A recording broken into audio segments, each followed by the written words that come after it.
Descobri meu propósito onde menos esperava. Você já sentiu que está vivendo a vida errada? Que acorda todos os dias e vai dormir todas as noites com aquela sensação incômoda de que existe algo maior esperando por você, mas você não faz ideia do que é ou onde encontrar? Durante anos eu busquei meu propósito nos lugares óbvios. No sucesso profissional, no reconhecimento, nas conquistas materiais, nos aplausos das pessoas. E não encontrei nada além de vazio. Até que algo completamente inesperado me levou ao lugar mais improvável possível. E foi ali, naquele lugar que eu jamais teria escolhido, que finalmente descobri para que eu nasci. O que vou compartilhar com você hoje vai desafiar tudo o que você pensa sobre propósito de vida. Fique até o final porque essa história pode mudar completamente a forma como você enxerga sua própria jornada. Prepare-se, porque essa revelação é profunda. A busca vazia. Meu nome é Lucas, tenho 41 anos. E até os 38 eu tinha certeza absoluta de que sabia exatamente qual era meu propósito na vida. Desde criança fui criado numa família que valorizava acima de tudo o sucesso profissional e financeiro. Meu pai era empresário bem-sucedido, minha mãe era advogada renomada. Meus irmãos seguiram carreiras prestigiadas em medicina e engenharia. O recado estava claro desde cedo. Seu valor como pessoa está diretamente ligado ao que você conquista, ao status que você alcança, ao dinheiro que você acumula. Não era dito explicitamente dessa forma cruel, mas estava implícito em cada conversa, em cada jantar de família, em cada comemoração que girava em torno de promoções, conquistas e realizações profissionais. Então eu fiz exatamente o que era esperado de mim. Estudei obsessivamente, passei em uma das melhores universidades do país para cursar administração de empresas. Me formei com honras, fiz MBA em uma escola de negócios prestigiada no exterior. Voltei e construí uma carreira meteórica no mundo corporativo. Aos 28 anos já era gerente regional de uma multinacional. Aos 32, diretor. Aos 35, vice-presidente. Minha trajetória era o exemplo perfeito de sucesso que minha família sempre valorizou. Ganhava bem, muito bem. Tinha apartamento em bairro nobre, carro importado. Viajava para o exterior várias vezes por ano. Frequentava os melhores restaurantes. Usava roupas de marca. Aos olhos de todos que me conheciam, eu tinha tudo. Eu era a personificação do sucesso, o filho exemplar, o profissional invejado. Mas havia um problema enorme, um buraco gigantesco no centro de toda aquela construção aparentemente perfeita. Eu estava profundamente infeliz. Não era uma infelicidade dramática e óbvia. Era algo mais sutil, mais insidioso, mais perigoso. Era um vazio constante. Uma sensação permanente de que algo fundamental estava faltando, mas eu não conseguia identificar o quê. Acordava todos os dias às 5 da manhã, ia para a academia, tomava meu café enquanto checava e-mails, pegava o trânsito pesado para chegar no escritório, passava 10, 12, às vezes 14 horas em reuniões intermináveis, discutindo estratégias, metas, números, lucros, crescimento, expansão. Voltava para casa exausto, jantava algo rápido, respondia mais alguns e-mails e desabava na cama. E no dia seguinte, tudo se repetia exatamente igual. Aos finais de semana, tentava preencher o vazio com entretenimento. Restaurantes caros, bares badalados, festas, viagens rápidas. Tinha alguns relacionamentos, mas nada que durasse ou que fosse realmente profundo. As pessoas ao meu redor pareciam igualmente vazias, igualmente perdidas, igualmente focadas em manter aparências e acumular experiências que pudessem postar nas redes sociais. Tudo parecia superficial, tudo parecia performático, nada parecia real ou significativo. E eu comecei a me perguntar, geralmente nas madrugadas quando não conseguia dormir: é só isso? É para isso que eu nasci? Para trabalhar 60 horas por semana em algo que não faz diferença real na vida de ninguém? Para acumular dinheiro que gasto em coisas que não preciso? Para impressionar pessoas que no fundo não se importam comigo de verdade? Comecei a pesquisar sobre propósito de vida. Li dezenas de livros de autoajuda, fiz cursos online, ouvi podcasts motivacionais, segui influenciadores digitais que prometiam ajudar você a encontrar sua missão de vida. Fiz exercícios de reflexão, meditação, tentei identificar minhas paixões, meus talentos, meus valores. Todos esses recursos diziam basicamente a mesma coisa. Seu propósito está na interseção entre o que você ama fazer, o que você faz bem, o que o mundo precisa e pelo que você pode ser pago. Parecia lógico, parecia fazer sentido. Então tentei aplicar essa fórmula na minha vida. O que eu amava fazer? Honestamente, não sabia mais. Havia tanto tempo que fazia apenas o que era esperado de mim que perdi contato com o que realmente me movia. O que eu fazia bem? Muitas coisas tecnicamente, mas nada que sentisse que realmente importava. O que o mundo precisava? De tanta coisa. Mas como um único indivíduo poderia fazer diferença real em problemas tão imensos? O colapso. Aos 37 anos, tive o que chamam de burnout severo. Meu corpo simplesmente se recusou a continuar no ritmo que eu havia imposto há anos. Comecei a ter crises de ansiedade, palpitações, insônia crônica, enxaquecas debilitantes. Fui a vários médicos que prescreveram remédios para a ansiedade, para dormir, para a dor. Tomava pílulas para funcionar durante o dia e outras pílulas para conseguir descansar à noite. Me tornei dependente de uma farmácia inteira só para manter a aparência de que estava tudo sob controle. Mas não estava. Estava desmoronando por dentro, lenta e silenciosamente. A gota d'água veio durante uma apresentação importante para a diretoria executiva. Eu estava no meio de uma explicação sobre projeções de crescimento para o próximo trimestre, quando de repente tudo começou a girar. Minha visão ficou turva, meu coração disparou, minhas mãos começaram a tremer incontrolavelmente. Tentei continuar falando, mas as palavras não saíam. Simplesmente travei ali, na frente de 20 executivos seniores, incapaz de articular uma única frase. Alguém chamou a ambulância. Fui levado às pressas para o hospital. Os exames não mostraram nada de errado fisicamente com meu coração ou cérebro. Foi classificado como ataque de pânico severo. Me deram alguns dias de afastamento e recomendação para procurar um psiquiatra. Mas eu não voltei ao trabalho depois daqueles dias. Não consegui. A simples ideia de entrar naquele prédio de vidro, subir até o 20º andar, sentar naquela cadeira de couro, participar daquelas reuniões vazias, me enchia de terror absoluto. Meu corpo se recusava, literalmente. Toda vez que tentava me preparar para voltar, tinha outra crise de ansiedade. Eventualmente, depois de 3 meses de licença médica, pedi demissão. Minha família ficou chocada, indignada, incapaz de compreender. Estava jogando fora anos de construção de carreira, estava desperdiçando todo o meu potencial, estava desistindo de tudo que eles haviam me ensinado a valorizar. Meu pai me ligou e disse, com uma mistura de raiva e decepção na voz, que eu estava cometendo o maior erro da minha vida. Mas sabe o que foi estranho? Nos primeiros dias depois de oficialmente não ter mais aquele emprego, aquela carreira, aquela identidade profissional que havia definido quem eu era por 15 anos, senti algo que não sentia há muito tempo. Alívio. Um alívio profundo e libertador. Como se um peso imenso tivesse sido tirado dos meus ombros. Claro que junto com o alívio veio o terror. Quem era eu sem aquele título? O que eu fazia agora? Como eu me apresentava para as pessoas? Durante 15 anos, quando alguém perguntava, "O que você faz?", eu tinha uma resposta impressionante que gerava admiração. Agora eu era um homem de 38 anos, sem emprego, sem direção, sem propósito, vivendo das economias que tinha acumulado, sem fazer absolutamente nada produtivo com meus dias. Os primeiros meses foram os mais sombrios da minha vida. Dormia até tarde. Passava os dias vagando pelo apartamento sem rumo, assistindo séries intermináveis sem realmente prestar atenção, perdido em pensamentos circulares sobre o que tinha dado errado, onde eu havia me perdido.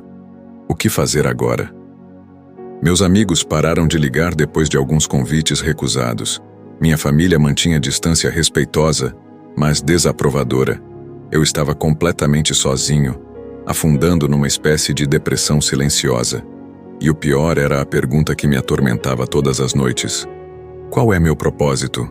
Para que eu existo? Há alguma razão para eu estar aqui? Ou sou apenas mais um humano vagando aleatoriamente por algumas décadas, antes de desaparecer sem deixar marca significativa alguma? Um dia, estava no supermercado comprando o básico para sobreviver, quando encontrei um antigo colega de faculdade, Maurício, que eu não via há pelo menos 10 anos. Ele estava visivelmente diferente do jovem ambicioso que eu conheci. Mais magro, com alguns fios grisalhos prematuros, mas havia algo em seus olhos, uma paz, uma satisfação genuína que eu não me lembrava de ver nele antes. Conversamos brevemente no corredor do supermercado e ele me contou que havia deixado a carreira em engenharia há 5 anos para trabalhar com uma ONG que atende crianças em situação de vulnerabilidade social numa comunidade carente da cidade. Ganhava uma fração do que ganhava antes, vivia de forma muito mais simples, mas disse algo que me impactou profundamente. Pela primeira vez na vida, sinto que o que faço importa, que minha existência faz diferença real para alguém. Ele me convidou para visitar a ONG algum dia, conhecer o trabalho, talvez até considerar fazer algum voluntariado se eu tivesse tempo disponível. Agradeci educadamente, mas internamente rejeitei a ideia completamente. Trabalho voluntário? Eu? Um executivo de alto nível reduzido a fazer caridade? Parecia degradante, parecia um desperdício das minhas habilidades e formação. Parecia algo que pessoas faziam quando não tinham mais nada relevante para fazer. Mas aquela conversa plantou uma semente incômoda na minha mente. Nos dias seguintes, não consegui parar de pensar naquele brilho nos olhos do Maurício, naquela satisfação genuína que irradiava dele. Algo que eu não tinha, mesmo quando estava no auge da minha carreira corporativa.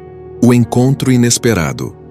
3 semanas depois, num sábado especialmente sombrio em que acordei sentindo que não aguentaria mais um dia daquela existência vazia, peguei o endereço da ONG que o Maurício havia me dado e decidi ir. Não tinha nenhuma expectativa. Não estava indo com algum plano nobre de mudar o mundo. Estava indo porque não tinha absolutamente mais nada para fazer e porque ficar mais um dia sozinho naquele apartamento sufocante poderia me levar a pensamentos muito sombrios. A ONG ficava numa comunidade que eu jamais tinha visitado antes. Um lugar que sempre vira apenas de longe quando passava pela região de carro com vidros fechados e ar-condicionado ligado. Quando cheguei lá, o contraste com meu mundo habitual era brutal. Casas simples, ruas estreitas, crianças brincando descalças nas calçadas, cachorros soltos, barulho, vida acontecendo de forma crua e sem filtros. A sede da ONG era uma casa antiga reformada, pintada de cores alegres, mas com clara necessidade de manutenção. Maurício me recebeu com um abraço caloroso e me apresentou à equipe. 5 pessoas trabalhando ali, algumas voluntárias, outras recebendo um salário simbólico, todas movidas por algo que eu não conseguia ainda compreender completamente. Ele me mostrou os espaços.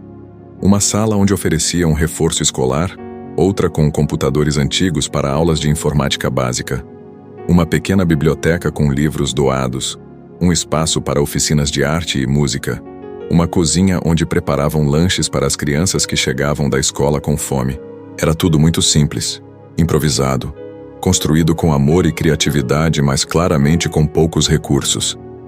Estava observando tudo aquilo com uma mistura de curiosidade e desconforto, quando um menino de uns 8 anos se aproximou de mim.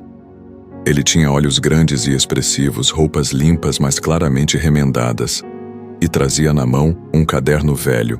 "Você pode me ajudar com o dever de matemática?" perguntou com uma voz tímida, mas esperançosa. Olhei para o Maurício, não sabendo exatamente o que fazer, e ele apenas sorriu e fez um gesto encorajador. Sentei com o menino, cujo nome descobri ser Miguel, e olhei para o caderno. Eram problemas simples de divisão, coisas que eu aprendera décadas atrás e nem me lembrava mais de usar no dia a dia. Comecei a explicar. tentando lembrar como resolver aqueles problemas básicos que pareciam de outro mundo, depois de passar 15 anos lidando com análises financeiras complexas e estratégias corporativas sofisticadas. Miguel tinha dificuldade em entender alguns conceitos, então tentei diferentes abordagens. Usei exemplos do cotidiano dele, fiz desenhos no papel, e algo estranho começou a acontecer.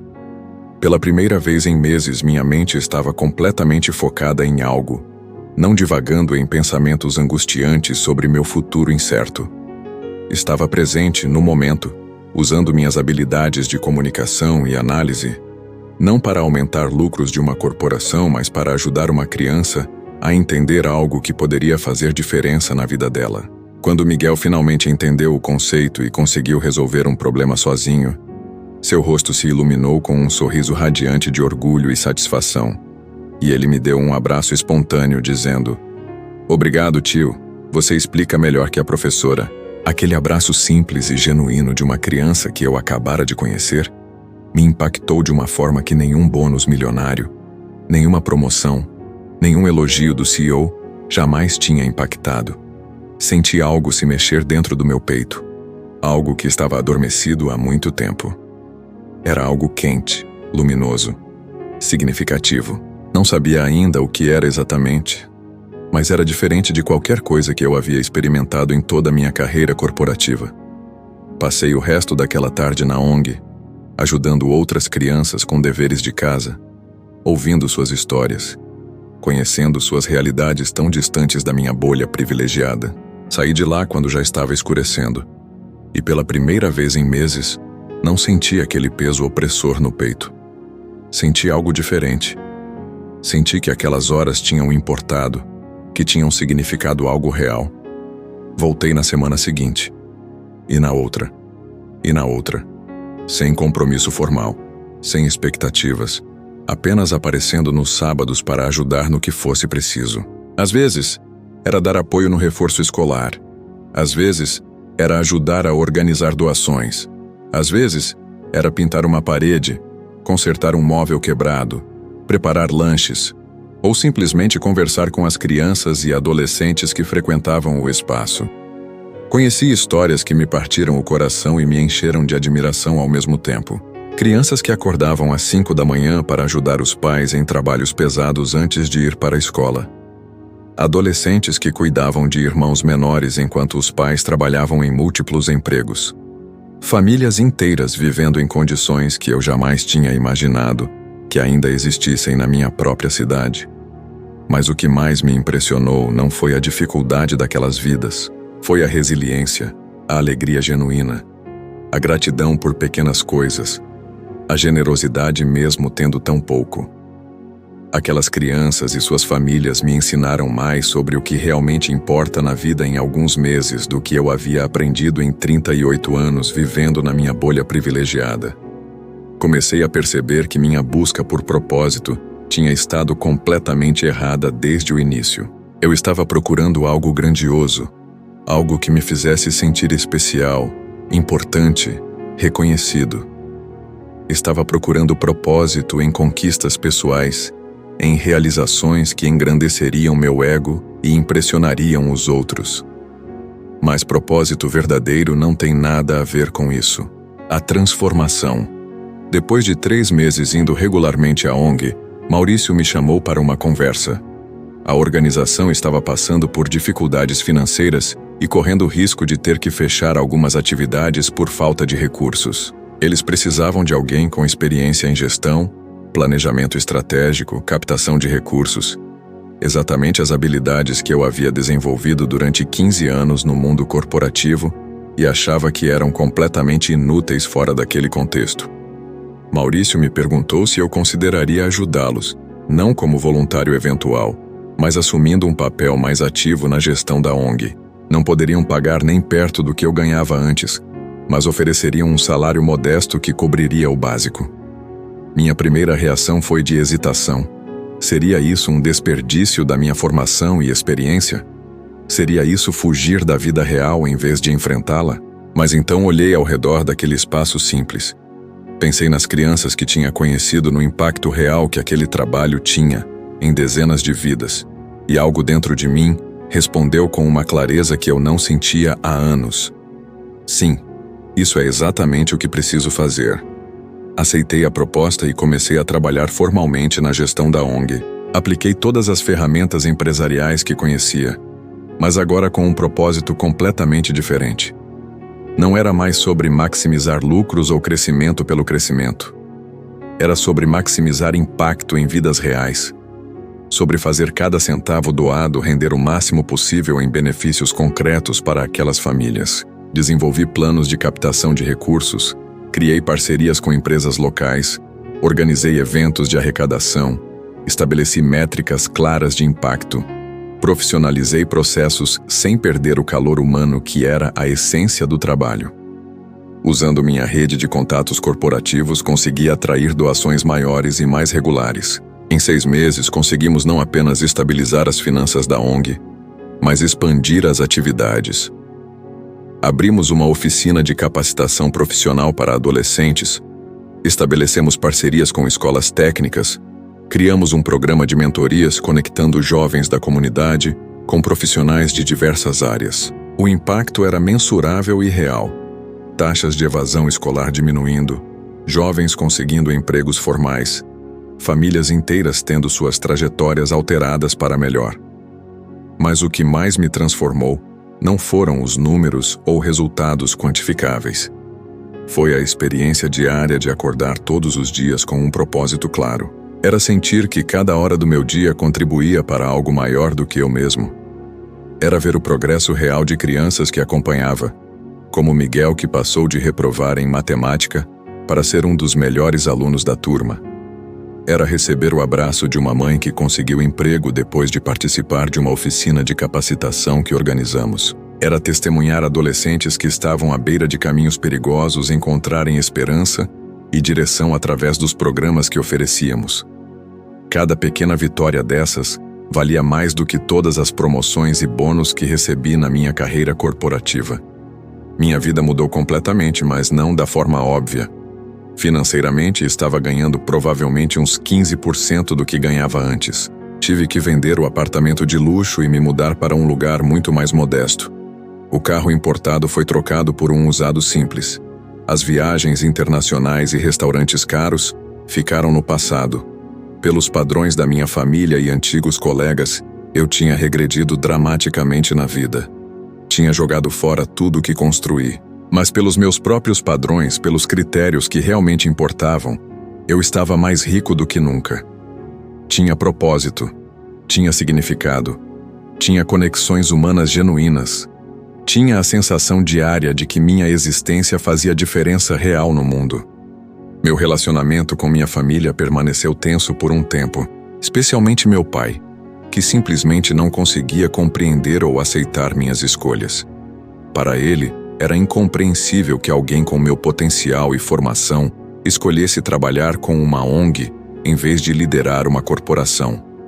Mas algo interessante aconteceu um ano depois que comecei esse trabalho. Convidei minha família para visitar a ONG, conhecer as crianças, ver o impacto do trabalho. Minha mãe veio, meus irmãos vieram e, relutantemente, meu pai também. Fizemos um tour pelas instalações, apresentei alguns dos jovens que estavam em programas de capacitação, mostrei os resultados que havíamos alcançado. E no final, meu pai ficou conversando longamente com um adolescente de 17 anos que estava prestes a conseguir seu primeiro emprego formal depois de passar por nosso programa. Naquela noite, meu pai me ligou. Sua voz estava diferente, mais suave, menos julgadora.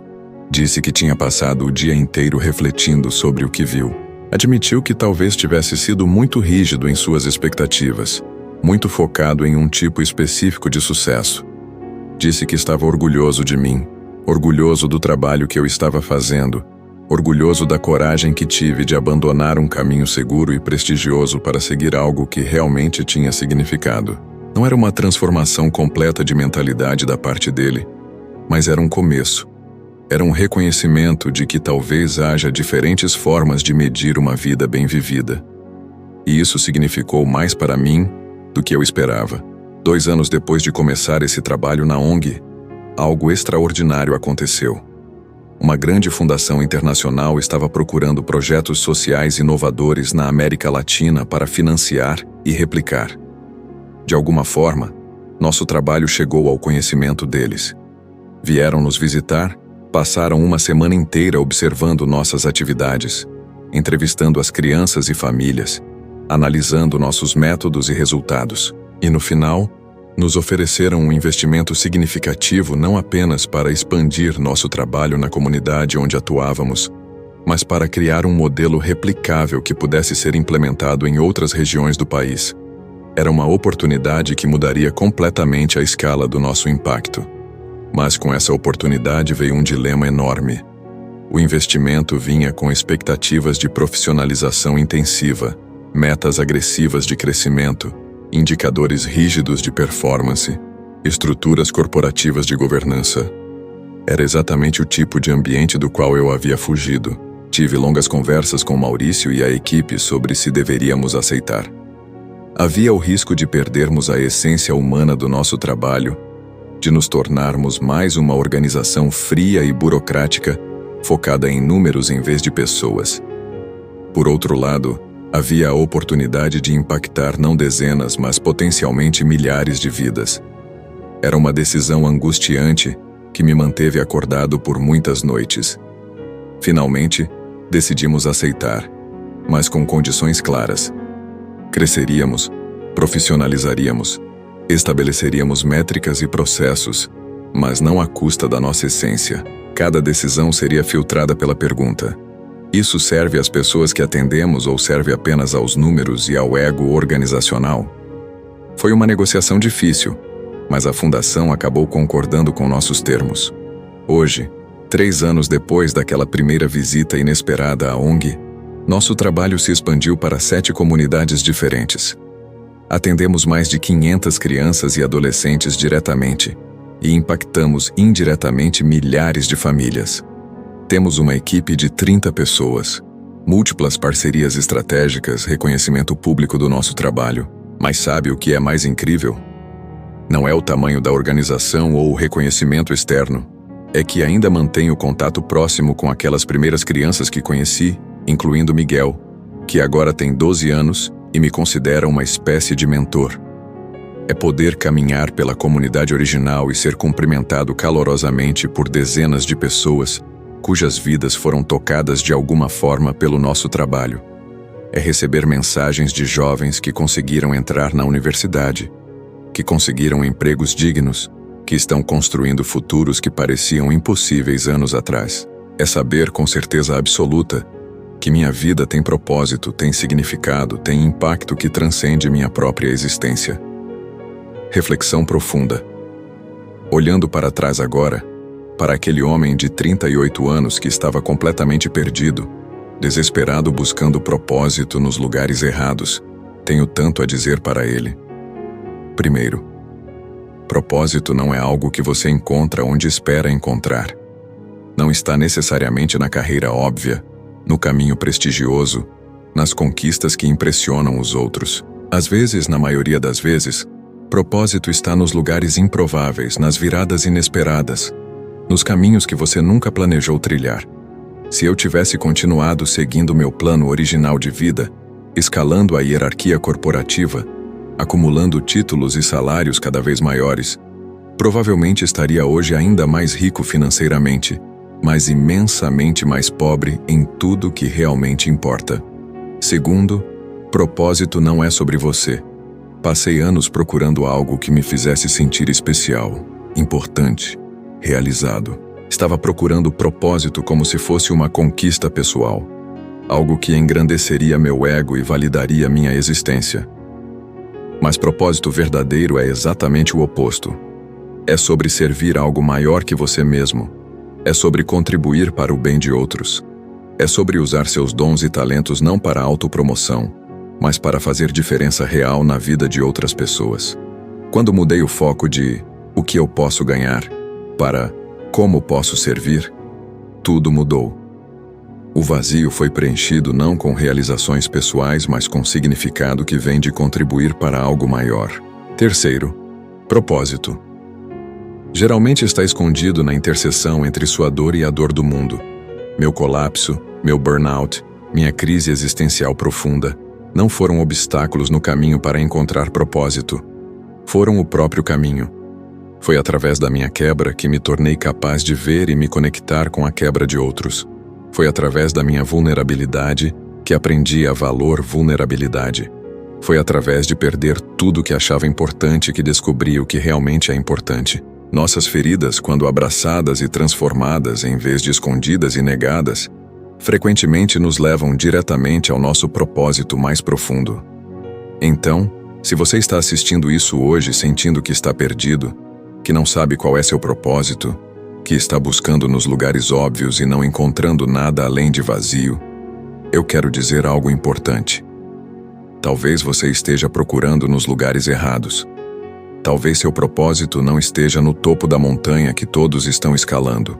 Talvez esteja no vale que você nunca considerou visitar. Talvez esteja nas oportunidades que você rejeitou por parecerem pequenas demais, simples demais, insignificantes demais pelos padrões do mundo. Talvez esteja esperando por você em algum lugar completamente inesperado, em alguma virada que você não planejou, em algum momento de quebra que você teme, mas que pode ser exatamente o que precisa para finalmente enxergar com clareza. Meu convite para você hoje é: esteja aberto ao inesperado. Pare de tentar forçar seu propósito a se encaixar nas expectativas de outras pessoas ou nos padrões convencionais de sucesso. Olhe para os lugares improváveis. Preste atenção nas oportunidades que surgem de formas não planejadas. Às vezes, o maior presente da vida é quando seus planos desmoronam, porque é justamente nesse desmoronamento que você pode descobrir o que realmente estava destinado a construir. E aqui vai algo prático que você pode fazer hoje agora mesmo. Faça uma lista de 3 coisas que você sempre rejeitou ou ignorou por parecerem insignificantes demais, pequenas demais ou não alinhadas com o que você acha que deveria fazer. Pode ser uma oportunidade de voluntariado que surgiu, pode ser um convite para ajudar alguém de alguma forma, pode ser uma área completamente diferente da sua formação que sempre despertou curiosidade. E então, escolha uma dessas 3 coisas e dê um pequeno passo em direção a ela essa semana. Apenas um passo pequeno. Visite, investigue, experimente. Sem compromisso gigante, sem expectativas enormes. Apenas curiosidade aberta e disponibilidade para ser surpreendido. Porque foi exatamente assim que minha vida mudou. Não foi uma decisão grandiosa e dramática. Foi simplesmente aceitar um convite para visitar uma ONG num sábado em que não tinha mais nada para fazer. Foi dizer sim a algo pequeno que levou a algo maior que eu jamais poderia ter planejado ou imaginado. Seu propósito pode estar esperando por você do outro lado de um sim pequeno que você ainda não deu. Do outro lado de uma porta que você nunca considerou abrir. Do outro lado de um caminho que parece humilde demais para seu potencial, mas que pode ser exatamente onde você foi feito para brilhar de verdade. Se essa história tocou seu coração de alguma forma, se inspirou você a considerar que talvez seu propósito esteja onde menos espera, deixe seu like aqui embaixo. Isso me ajuda imensamente a alcançar mais pessoas que estão buscando significado em suas vidas. E se inscreva no canal porque toda semana compartilho histórias reais de transformação. Não fórmulas mágicas ou promessas vazias, mas jornadas honestas de pessoas reais que encontraram propósito em lugares inesperados. Ative o sininho das notificações para não perder nenhum vídeo novo que pode ser exatamente a mensagem que você precisa ouvir no momento certo. Deixe nos comentários onde você tem procurado o seu propósito. Você já teve uma experiência inesperada que mudou sua perspectiva? Ou está ainda buscando e se sentindo perdido? Vamos criar uma comunidade de apoio onde podemos compartilhar nossas jornadas com honestidade e vulnerabilidade. Você não está sozinho nessa busca. Milhares de pessoas estão procurando as mesmas respostas, lutando com as mesmas perguntas existenciais. E juntos, compartilhando nossas histórias, podemos iluminar os caminhos uns dos outros. Uma última coisa antes de você ir. Seja paciente consigo mesmo. Encontrar propósito não é uma corrida, não tem prazo, não tem idade certa. Eu tinha 38 anos quando finalmente descobri. Conheço pessoas que descobriram aos 50, aos 60, e conheço pessoas que descobriram aos 23. Não existe linha do tempo correta. O que importa não é quando você encontra, mas que você continue buscando com o coração aberto e disponibilidade para ser surpreendido. Seu propósito está esperando por você. Talvez mais perto do que imagina, talvez em algum lugar que você nunca pensou em olhar. Mas está lá, e quando você encontrar, vai reconhecer imediatamente. Vai sentir aquele encaixe profundo, aquele sentimento de é isso, é para isso que nasci. Nos vemos no próximo vídeo. Que Deus abençoe sua jornada e ilumine seu caminho para o propósito que só você pode cumprir. Um forte abraço de alguém que entende completamente o que é estar perdido e a alegria indescritível de finalmente se encontrar. Até breve.